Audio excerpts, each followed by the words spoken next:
Kangjeng Rasulullah. Lamun aya nyawa pengkhianat tah nu ngeuridit pengkhianat Allah. Kerasa ku jantung sia tah. Tah nu ngeuridit teh pengkhianat Rasulullah.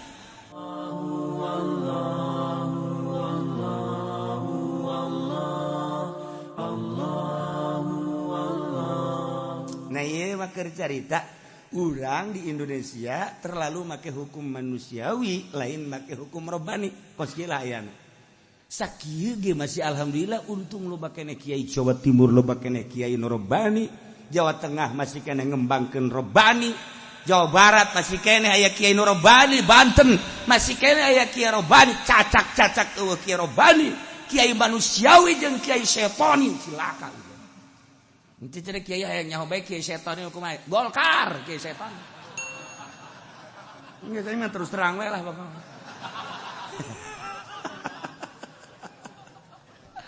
Adena aing macana pedai sarua leuwih jahat ti baca.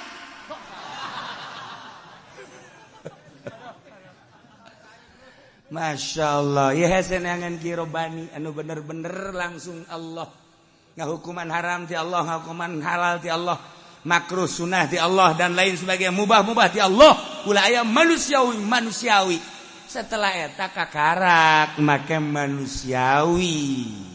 Ulah ngarumpak hukum-hukum anu geus tertera dina Al-Qur'anul Karim. Nah, iyalah abi lubanah ternyata mengkol tina robbani kana manusiawi. Emang aya unsur naon? Sebab tadina kana Nabi Lubanah teh kelompok Yahudi Bani Quraisyah. Didinyalah aya hartana, didinyalah aya keluargana. Deuh, lamun sampikeun ka ieu manut ka Muhammad betapa bebeakana cek pikiran manehanana.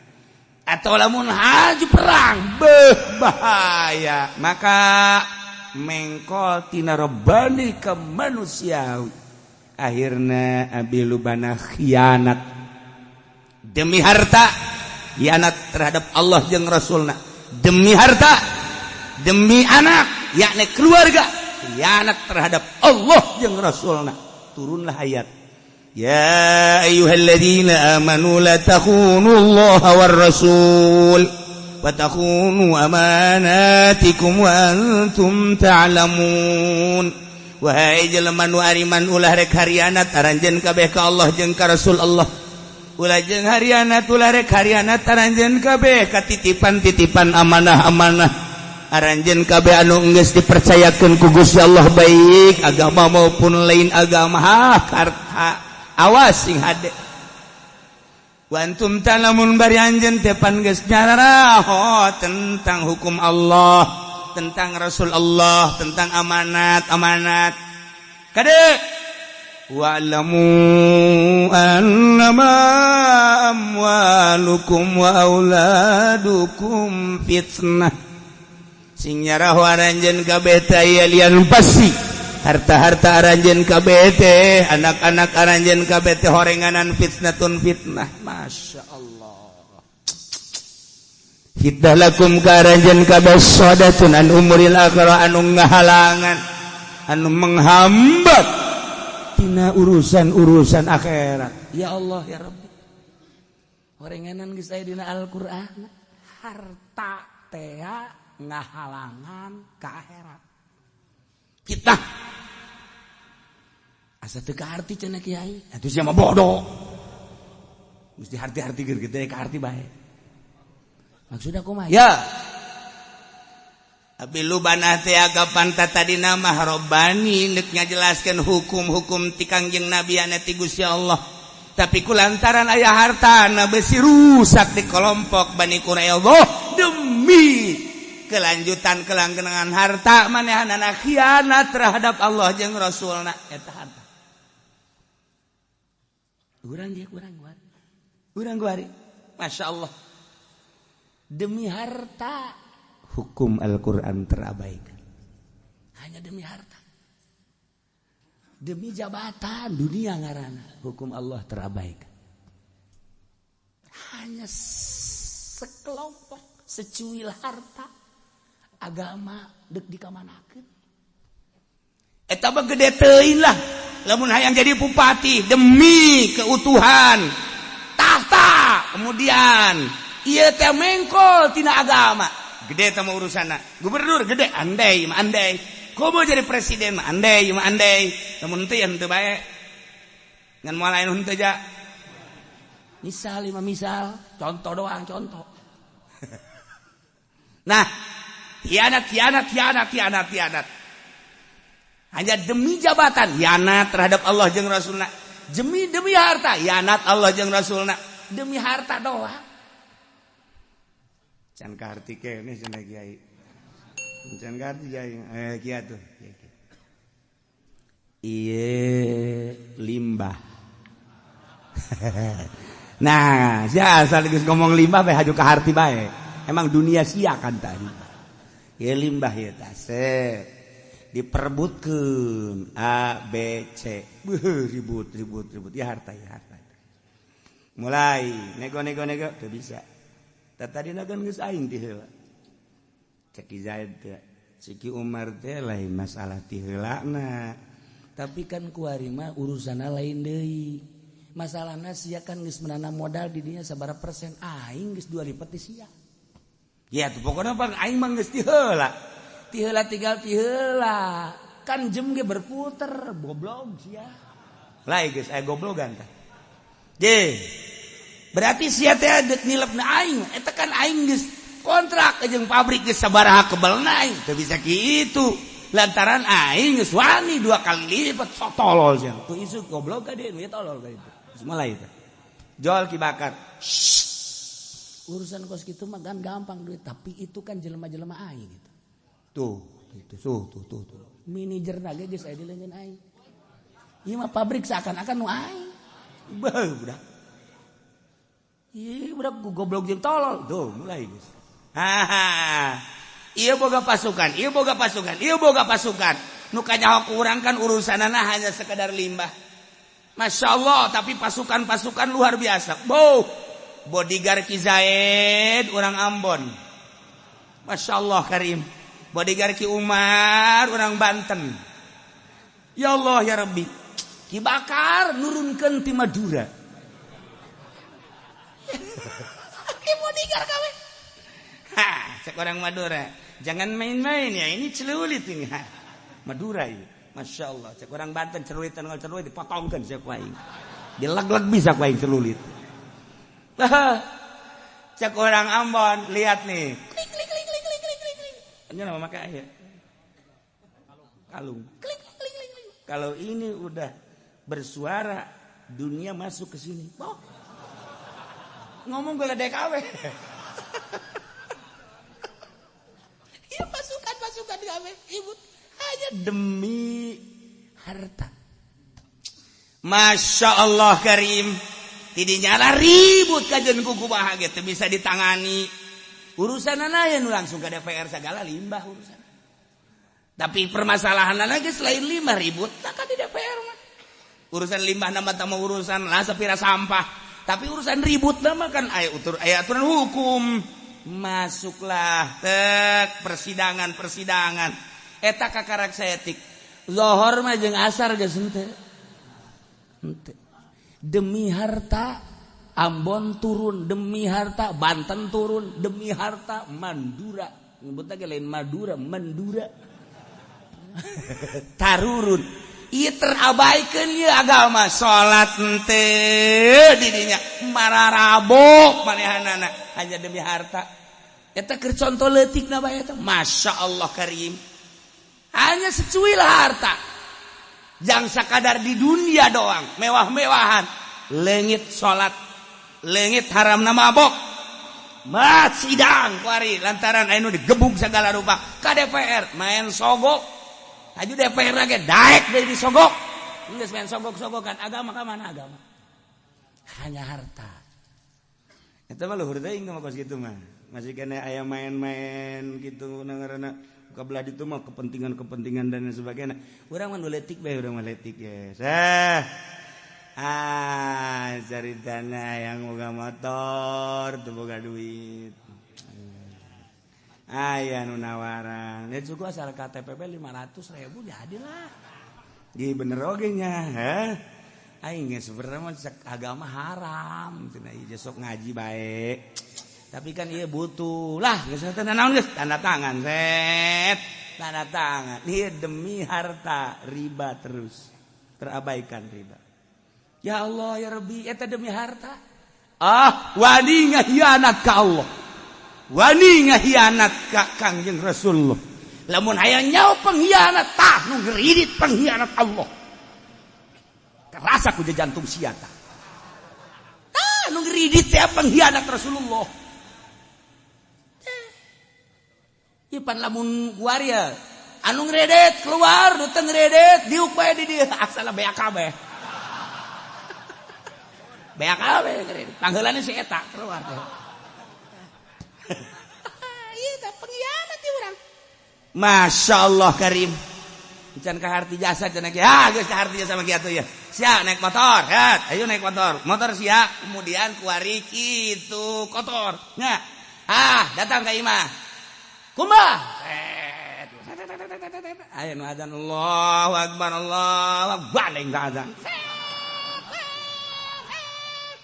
ya batur dah berjamaah ka itu nya pura-pura teu neuleuh bae ditanya deh ke batur ke rumah motor wah nanya sia siapa aing baralik beres rumah motor batur dah zohor cerita datanglah ke asar ngerokok bae kieu dideukeun we motor bagus seserian sia meureun tah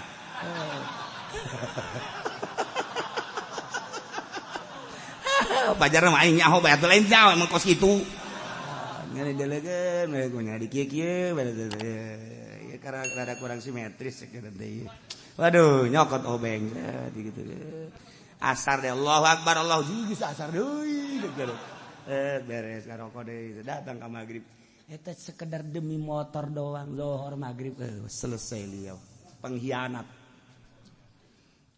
pengkhianat eta kos itu masyaallah walamu annama amwalukum fitnah sing nyaraho marana kabeh horeng harta teh pasti jasa jadi fitnah teh lain sakadar fitnah horenganan jadi siksa jaga di akhirat padahal mah anallaha indahu ajrun azim di Gusti Allah teh aya ganjaran nu pohara tapi terabaikeun ganjaran urang mah daekan keneh hianat ka Gusti Allah hakikatna mah jelema nu keur ngumbah motor ninggalkeun salat eta teh keur nambayan seuneu jahanam khianat ka Allah masyaallah karim rajol bae aya di naka motor anyar tadi amelina terus yang tanyakeun meulina di naon gitu coba kula hayang minjem dekat lah rusak minjem bisa ke sia ngagantian teu bisa cakolot ge teu meunang cenah gitu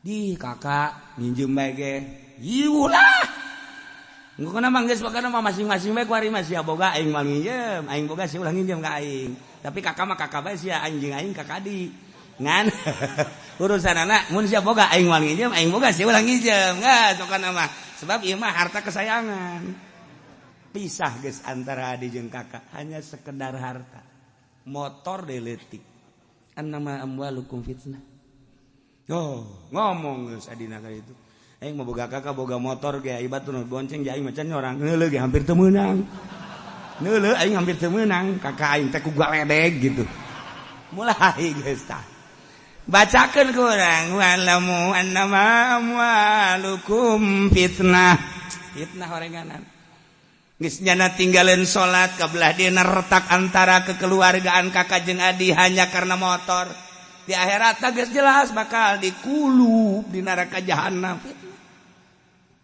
ya Allah ya Rabbi fitnah eta sakadar motor doang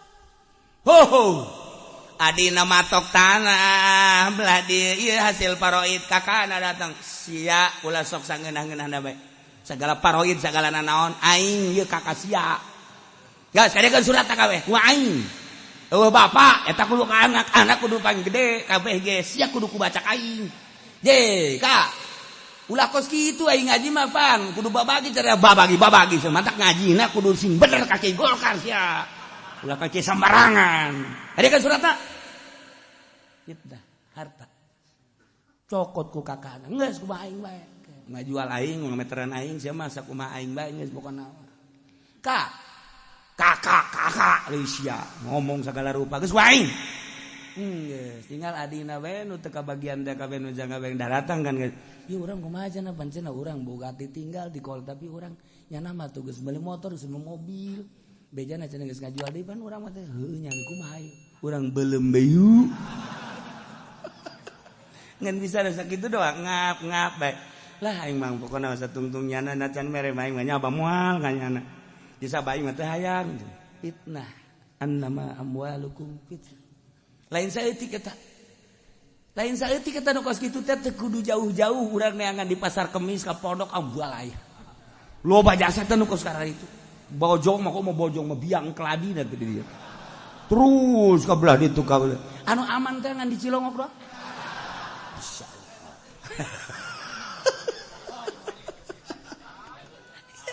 annama amwalukum fitnah nah loba jasa jelema anu ninggalkeun salat ku gara-gara motor jeung mobil jeung tanah loba jasa jelema anu teu wau jeung dulurna gara-gara harta loba jasa jelema anu retak jeung anak sangkilang jeung anak ge gara-gara harta masyaallah jeung anak bae ge pasini jeung anak pasini ieu lah harta masyaallah karim eta keur carita halayak rame ku ari mah kiai gara-gara cinta harta anu tadina nyana jadi kiai umat kiai ku ari mah jadi kiai kelompok lantaran jadi kiai kelompok atuh hukumna ge hukum anu remeng-remeng nah ieu kiai hanya untuk sekedar secuil harta nyana geus jual hukum ieu khianat terhadap Allah jeung Rasul ambalaya kiai pengkhianat bacakeun da ka kiai eta celina cekel huluna wa'lamu annama amwalakum caknya emang kayak juri kan dadang ya jurinya gede di sini sia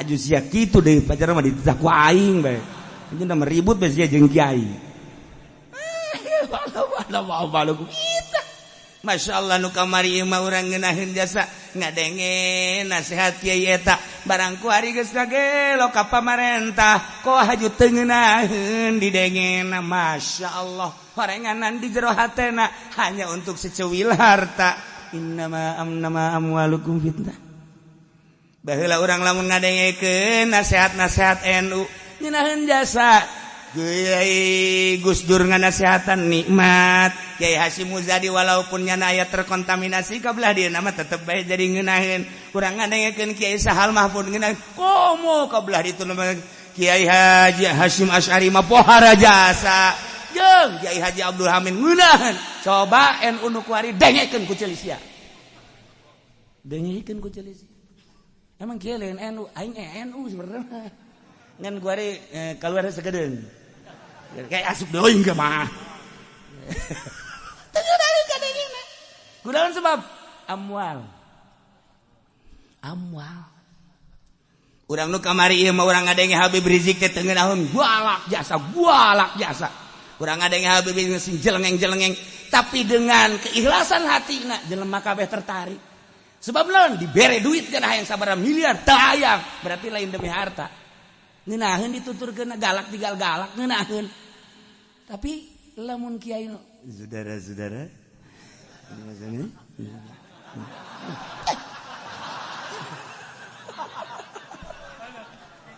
ieu di jero harta eta pikiran Masya Allah tapi tetap urang NU mah NU bae maksudna perkunutan perusolian eta geus sia maju kaluar ti NU aju teu kunut deui geus kiai ge cenah kaluar ti NU urang ulah kunut ulah usoli belah dituna geus salat zuhur 2 rakaat bae subuh geus bisa ditiir-tiir tah kos kitu mah Syiah ya ge ulah paham Sunni nama tetep bae eta eta bangana oknumna kan NU mah NU na bae oknumna mah atuh urusannya ngan kuari ngadengekeun Kiai NU teu ngarenah Kiai NU anu terlibat ai Kiai NU nu teu atuh henteu Kiai NU dengekeun teu terlibat tetep bae ngeunaheun cekas perasaan Lamun geus aya kiai NU terlibat, geus teu ngeunaheun. Teu ngeunaheun perebut NKRI. Atuh perebut NKRI ja. Atuh bupati nyaritekeun NKRI, NU nyaritekeun NKRI, ja atuh ieu ge anu endek kitu naon ngaranna numpaskeun kebatilan NKRI. Atuh urang ge sarua bae teh NKRI ja urang bangsa Indonesia. Ieu perebut NKRI ja cek urang mah. Ya perebut ieu mah nu menang mana meureun. Perebut NKRI itu paruguh karuh. Hati-hati ini NKRI jangan dong. Sarua hati-hati demi NKRI. Urang lamun kieu bae isi jelema perebut NKRI. Apa dibere baik itu ya NKRI ya. Nah, cara NU kan dibere ta duit NKRI. Ini NKRI oh iya. Sirana siratu Malik Pendil tinggal satu. Saya mau nyaho lah. Kita mah kerja ngeletik gitu. Sirana siratu. Tapi itu gede eta faedahna. Nah, wa'lamu annama amwalukum urang jangan ngajabarkeun tentang harta fitnah teh timimiti urusan leutik di keluarga leutik jadi hancur naik kagede kendaraan motor teu salat teu puasa gara-gara harta hancur kemudian ku ari mangarebet ka dulur-dulurna hanya demi keutuhan harta cinta harta retak jeung dulur-dulurna bahkan ku ari mah jeung tatangga-tatanggana naik ku ari mah boga mobil mobil lagi geus teu meunang dideuleu-deuleu acan bahkan kacana geus lamun liwat ditutupan bae fitnah ieu hanya sekedar harta tapi jadi fitnah ku ari jabatanana geus naik deui jadi fitnah annama amwalukum fitnah ngemantak ketika aya jelema sugih kemudian diaromokeun ku batur atuh urang bacakeun bae ayat ieu bener ayat berarti annama amwalukum fitnah selain sakadar fitnah heureuyan di dunia berlanjut ke akhirat siksaeun Allah annama amwalukum wa auladukum fitnah Horenganan kudu dikanyahokeun bahwasanya nyan anak ge horeng fitnah demi anak. Urang ribut jeung tatangga demi anak. Urang ngajual segala rupa hanya sekedar anak doang. Demi anak kebelaan anak di penjara lantaran teu beres anakna teh. Jadi fitnah malulu geus fitnah. Wah. Geus abalayah jasa fitnah. Anak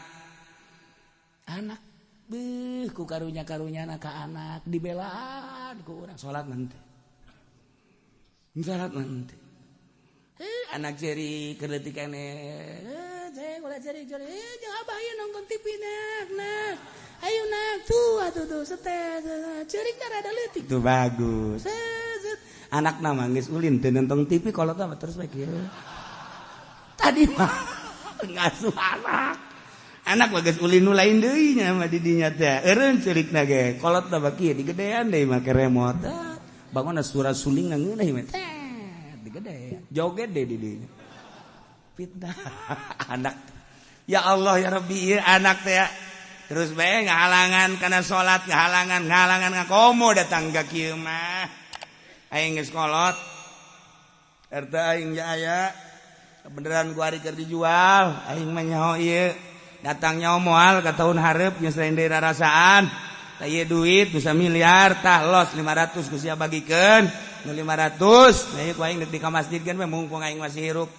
bah cak anak kira-kira bah je abah boga otak tante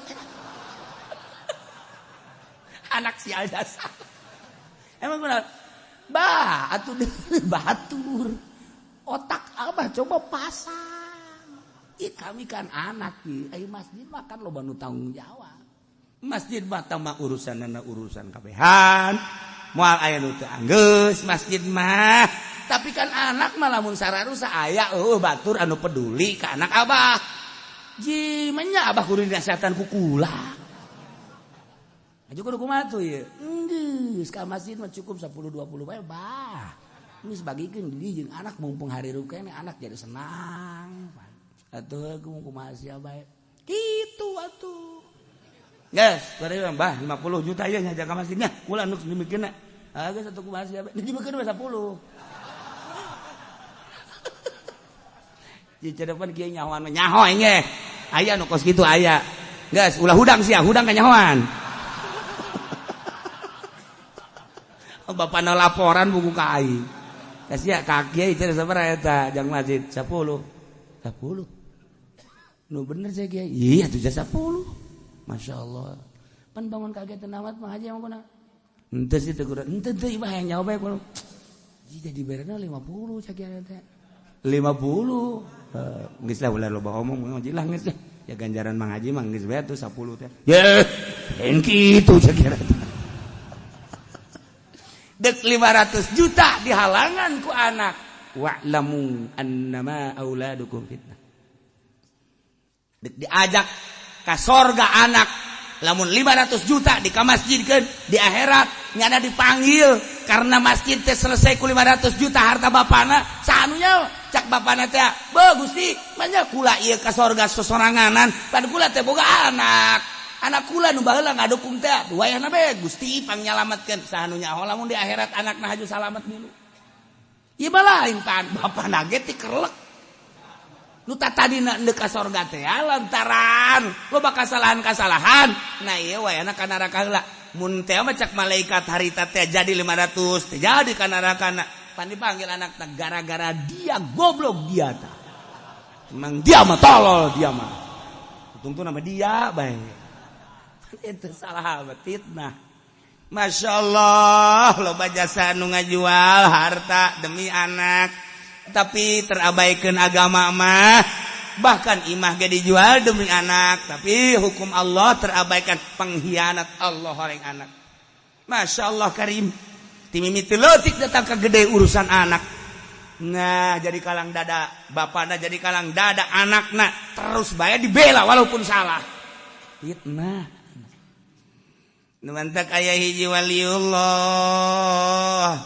anu keur nikmat jasa ibadah ka Gusti Allah lantaran dibukakeun hijab tiba-tiba ngeuna ku ari teu ngeunaheun kalazatan ibadah pan ibadah teh lain sakadar Allahu Akbar tapi aya nu nempel nu hese dicaritakeunana lazat eta mah hese dicaritakeun eta mah urusan lazat sebab naon sebab moal bisa dibentang teh rasa nih para waliullah nu geus boga rasa masyaallah nyana termenung sabulan 2 bulan geus sataun kalazatan ibadah teh eueuh Gusti ieu teh aya naon Gusti masyaallah ditapakuran tentang dahar ja biasa tentang minum ja biasa tentang pake ja biasa tentang muasyarah ngaji ja biasa tapi geuninganan kalazatan tafakur teh jeung ibadah eueuh aya naon Gusti ngadoa tengah beuting ya Allah ya Rabb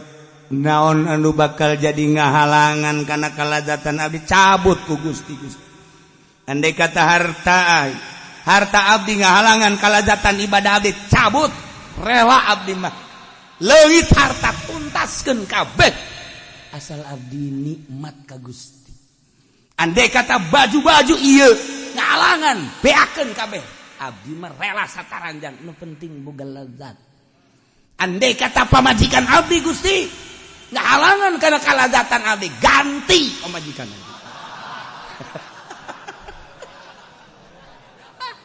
sia masal nu kos kitu bae aju bae dah hayang ganti burung henteu cenah hayang ganti menambah doang masyaallah andai kata Gusti anak abdi ngahalangan karena kalazatan abdi ka Gusti cabut anak abdi seketika eta dihandap lantaran imah nanyana di Mekah makan tingkat nyana aya di 3 ear dihandap careuri kabeh aya naon eta barang di dieu horeng anakna ragag handap anakna ragag begitu ragag anakna kabeh dihandap teh carerik nyana ka Gusti Allah alhamdulillahirabbil alamin kadang ku pamajikan anak ragag alhamdulillah geus urang urusan bae maneh mah teu nyaho naon aya rahasia di hate kakak lain kitu atuh batur bae ge neuleun anak urang ragag ceurik ieu mah alhamdulillah teung teuing nu teu nyaho mah kan nyebutna teung teuing sakumaha tadi anak kolot endek sodako 500 juta anak pan ngana sehatan ka bapak teu deui. Tapi lamun bapak ada teger harta-harta aing anu dek ngagunakeun aing di akhirat sia aing dek salamet aing loh ku aing bae eta ngaranna teger kolot ieu mah lain. Atuh kumaha sia bae aing dek nuturkeun sia bae jadi sia anak nu panggedean cikal sia nya licik nya nakal sia. Pan di alem pan di jojo aing geus teu bisa kumaha ku sia mah ulah datang ka kitu da kolot ka anak. Nah ieu beres ceritana di urusan salat penting Allahu Akbar lazat datang deui horenganan salila sataun lantaran indungna yakni pamajikanana ieu boga anak luar biasa anak pikareseupeunana kunyana sok digendong sok asup hate sok diome asup hate padahal anak lain hiji kahiji kadua katilu biasa bae nu ieu mah asup hate ayalah cinta terhadap anak sehingga cinta ke anak menghalangan cinta ke Allah. Asal aya kadua cinta salianti Allah moal ngeunaheun ibadah mah. Urang cinta ka pamajikan, salat moal ngeunaheun. Urang cinta ka anak, salat moal ngeunaheun. Cinta ka motor, salat moal ngeunaheun. Jeung naon nu dipake ka cinta? Aya di hate urang. Setar salat, Allahu Akbar. Resep urang ka motor. Keur salat saya tidak. Urang keur salat resep ka sawah-sawah aya. Urang keur salat resep ka mobil aya. Urang keur salat resep ka urang Karawang atuh aya ngagitek-gitek teh. Allah leungi kahalangan ku karesep kadua ti Allah. Ieu geus sarua anak biasa bae urang tapi ulah asup hate. Ulah ngelekeun ka cinta urang ka Allah sehingga urang daek ngorbankeun salat hukum-hukum Allah demi anak. Silakan tah mah fitnah ngaranna. Malah mah kurang diwir aing resep ka sia kulantaran resep ka sia supaya sia salamat. Cekel ceulina bareng jeung abah ka masjid sia. Ayo tah eta karak mantap pokos kitu. Cicing sia di dieu. Ayo salat jeung abah. Allahu Akbar. Menang sampai 2 pae. Cekel deui. Abah mah moal ka sia bae heula. Cak anak kok kiamat sih. Abah boga kepentingan ceng. Ilu ka kepentingan abah tuh goblok sia. Geus sia sing istiqomah ulah nurutan abah. Jiban jadi kieu nya. Cak anak teh kabalinger ya abah ieu. Iya abah. Naon kolot anak ge neuleuh abah. Abahna istiqomah atuh sakali 2 kali galak ka ditu mah nutur. Tuh mantak anak daek nonton TV ge atuh emang kolot sok kieu bae di TV. Eta lah permasalahan. Komo aju kieu bae.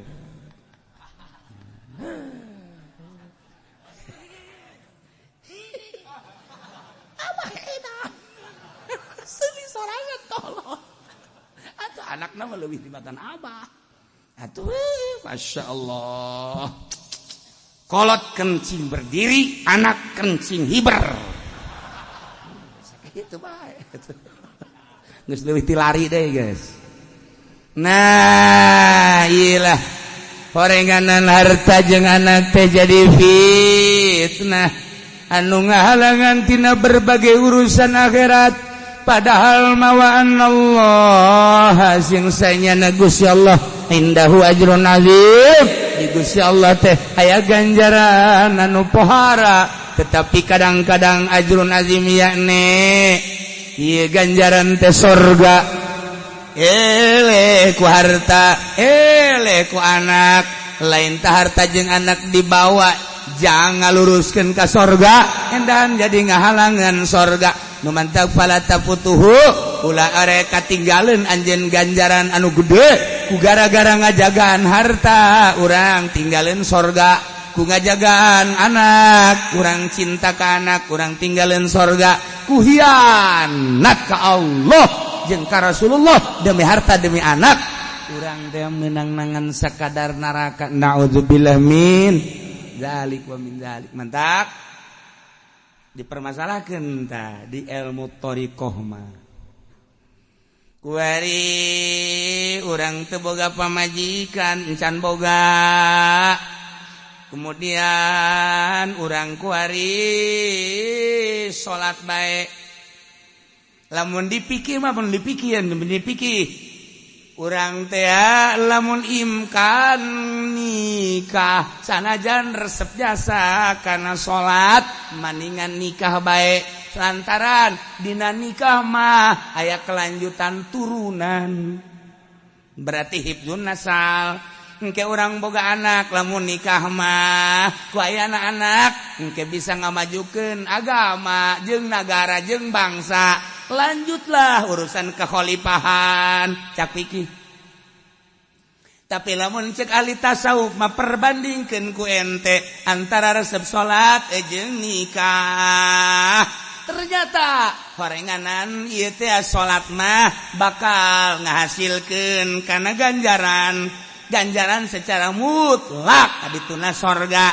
Ari kawin mangke bakal boga anak teh kapan kudu dina pakahan berarti kan orang kudu dagang ya usaha menghasilkan harta demi anak sedangkan cak Al-Quran wa'lamu annama amwalukum wa auladukum fitnah dengan kawin boga anak jadi fitnah dengan kawin boga anak orang usaha orang teh etang ke harta jadi fitnah berarti ieu harta jeung anak teh jadi fitnah nu gara-gara orang nikah teh bisa ngahalangan ka sorga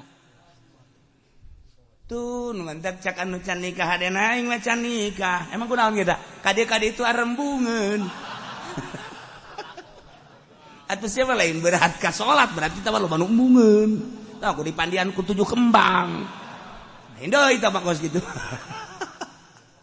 aduh nah ieu nu mantep sing hade nikah bakal ngahalangan akhirat apa henteu ieu nikah perhitungkeun itulah antara fikih jeung tasawuf beda pandangan sing hade lamun bakal nimbulkeun ngahalangan sorga ulah nikah mentak istikharah timbul istikharah padahal nikah mah dititah ku Kangjeng Nabi tapi disunahkeun istikharah naon ieu bakal ngahalangan sorga apa henteu sih tuh aya 3 awewe ieu sabenerna mah nu paling resep ieu mah kadua ieu mah katilu ieu nikah dititahkan ku Kangjeng Rasul fankihu ma tabalakum geus teu kudu diistikharah aja urang ngalaksanakeun parentah lain etana tapi ngahalangan ka sorga apa henteu istikharah Allahu akbar beres Allahumma inni astaghfiruk dan lain-lain sebagai Allahumma in kunta ta'lamu anna hadza sarwiti bindanu khairan li di dunia ya wa akhirati fakal ya beres tapi lamun teu bagus Gusti jauhkeun eta kan ngaran istikharah tina tilu nu mana ieu timbul nu ieu hasil istikharah mal mislet ieu lah hasil istikharah sebab minta petunjuk ke Allah urangna minta ridho Allah supaya surga ulah kehalangan dibere ai nu resepna mah kanu ieu kadua katil ai nu timbul nu ieu deui anu aing kurang ngersel heran aing ge di istikharah teh aing ka dieu timbul ka dieu timbul nu ieu deui sedengkeun aing resepna kanu ieu sebab geulis aya di dieu jangkung aya di dieu lenggik aya di dieu pinter aya di dieu jas sabenerna mah cek zahir mah ieu tapi istikharah nu ieu deui nu aing rada amper kurang naik lah guys aing mah nekat milih sesuai jeung istikharah ajeun coba kumaha engkena dek dipasrahkeun ke Gusti Allah pilih lah nu ieu tek nu kurang resep teh bener barang dirasakeun hiji pamajikan sopan jasa hasil istikharah kadua ditinggalkeun ka masjid ngaji bangunna sabar bae urang ninggalkeun aja teu pati resep tenang aduh kita yaku babaturan siapa bangunna tenang amat ka mamana ge naon nu pake kemlang lain sokan pamajikan sanu daekeun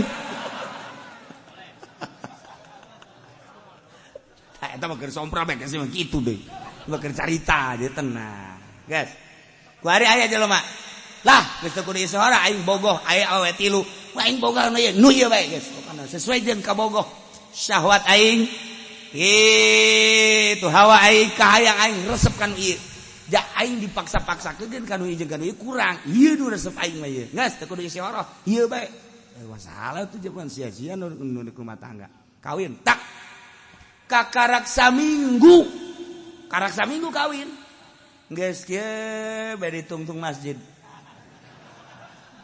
sia kunaon bangun ngalamun bae lah loba omong yang kumaha sih majikan marah bae manya mah atuh euy kadang saminggu mah ke honeymoon kene sia kadang kuduna mah geus kitu tapi kieu kaayaanana atuh puguh baca saksia eta keur ieu pilihan sia atuh jak kurang kumaha tapi madu masyaallah ka aing teh galak biasa masyaallah teu meunang salah saeutik itu ya balik aing ke heulenan ye ngan atuh kieu bae rarasaan teh kuduna makan keur indehoy ai kuari jadi kieu ye balik ka imah pamajikanana geus jubras-jubris badan masyaallah terus dirasakeun ke hade saminggu ke ribut saminggu hade beuh lamun geus boga kahayang teu meunang diengkekeun mun geus boga kahayang diengkekeun sapoe bae beuh ngagilekna sabulan ya Allah ya Rabbi iyalah cantik makan hati gitu kos insyaallah nah terus dirasakeun aya anakan mah anakan biasa disebut da awet raje jadi teu halangan nih keanakan mah anakan biasa ngan teu tentrem kan ibadah kos kitu teu tentrem kan masyaallah nyana tah ngobrol tah jeung anu ieu teh ieu nu boga pamajikan anu nang istikharah isi aku bae rumah tangga sih jijai mah masalah sugan da ribut teu pernah mah ribut kan naon tuh diributkeun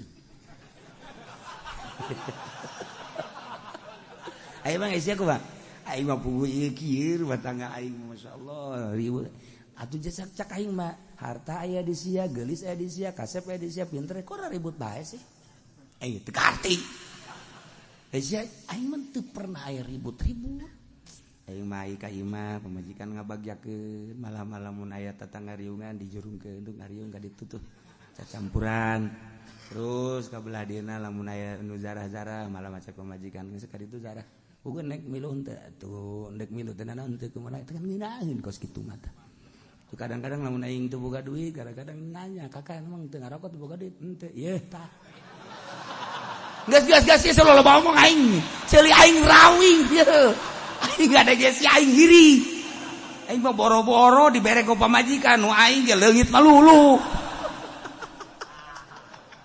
tuh kan ieu kan indah aja saeta hasil isihoro ngaranna beda hasil isihoro mah pan sia bagona keur ieu teh lain hayang kono geulis aing ge boga ka boga teh kan 3 nu panggelis mah itu tuh pinter geulis ngan aing isihoro nu timbul nu ieu deui aing mah percayaan ka Allah mere petunjuk daripada nang kahayang aing bener sia emang sia teh isihoro aing henteu lantaran nyana geus I love you deui ka aing oh budak WA anak I love you you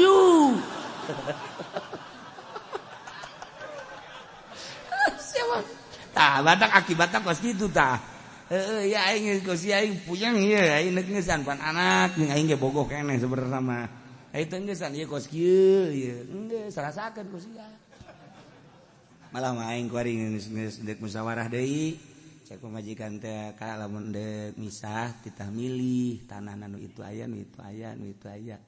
atuh nu deuk di kakak gawe deuk lah kumaha ngeunahna bae cek nya teh ajeun ki jang ngabangunna kumaha ngabangunna cek pamajikan gampang ya emas geus aya tah 100 gram aju duit aya cek nya teh atuh urang babarengan bae aing tararis gadengnya sia asana indah teh ai asana hirup asa di neraka jahanam hasil isihoro ladak ulah datang kata isihoro Masya Allah karim nah petunjuk ti Allah nah iyalah urang teh ya dibere kejelasan ku Gusti Allah hati-hati harta fitnah anak fitnah sampai ka ngahalangan surga sebab urang jadi pengkhianat Allah pengkhianat Rasulullah yakni praktekna demi harta Allah terabaikan. Demi harta Rasul terabaikan. Demi harta, demi anak Allah jeung Rasul terhianati. Padahal Allah boga ajrun azim, yakni ganjaran. Kunaon lain diraih ganjaran hanya demi harta jeung anak anu ngan sakadar di dunia doang. Cilaka ieu fitnah. Nah, jang urang, kuari urang introspeksi datang ka imah nya. Besi aing ye nu kabawa ku harta. Ulah urang dibawa ku harta tapi harta urang gunakeun make petunjuk urang. Goblok sia harta. Ngatur-ngatur aing, kudu anu sia. Awas ya ku aing. Endek ditasarupkeun ku aing sia ka jalan Allah. Anak ngahalangan aing bae, nurut ka aing, geus terus. Teu nurut ka aing, awas ya. Kuduna kitu ka anak teh. Mondok sia. Bah, mondok mah tinggalin zaman sia. Nurut sia, hayu teu nurut geus. Ulah balik sia ka dieu. Tapi disungut doa. Ulah haju. Teriak mondok sia. Edit sia ka Gunung Karang, dilegag baung sia ka dieu. Ulah haju beneran ka anak mah. Alipak mondok. Bah, mana emang mondok bah sia aing neule tuh nu sarakola geus paehna bapak eueuh nu nyalakeun. Anak kabeh ge ngan syukur ngamang ka kuburan doang perebut harta. Tapi tuh deuleu si anu tuh nu anakna mondok, nyanana nyalateun, aju nyanana tahlil, maca Quran. Pan abah teh geus di jero kuburan mah butuh kana doa kadanan ku batur atuh anak-anak heulanan. Gas, mondok sia, mun teu mondok gas ku aing sia. Awas. Maksudnya awas orang aing kawin dai guys ya. Si abah kos kitu amat. Bejakeun ka Masya. Bejakeun, namun sia terek mondok abah kawin dai. Kan nyana bebe jabah. Emang abah lamun kula teu mondok kawin deui mangkana. Mondok sia daripada emak engke dicandung. Mondok sia. Diaturkeun ku emak. Sia mah garelo jasa sih. Otak teh pararayah jasa. Itu kok malah mana yang sak mana sakolakeun we sakolakeun candung sia kuing pokona mondok mana ge malah ngomong ya sama rondok kabeh emang abah sia nyandung aing teh hayang dicandung mondok mage milu mondok kan gila urang atuh jadi lalakina para raya jasa dunia mah lulu dunia. Nah, iya ulah terlalu nganggap karena dunia. Jacak Allah ya, orang kan keur ngaji, orang seakan-akan bangun keur lalagan lain, ya keur mukalamah jeung Allah urang. Keur dieusian set ka jero hate. Tuh, kula mangan sakadar alat doang. Memeh kula abah kula, memeh abah kula abahna deui terus alat doang. Ya, sampaikan. Wa'lamu, hei. Urang Cikupa, urang Bojong, urang Belaraja, urang Sepatan.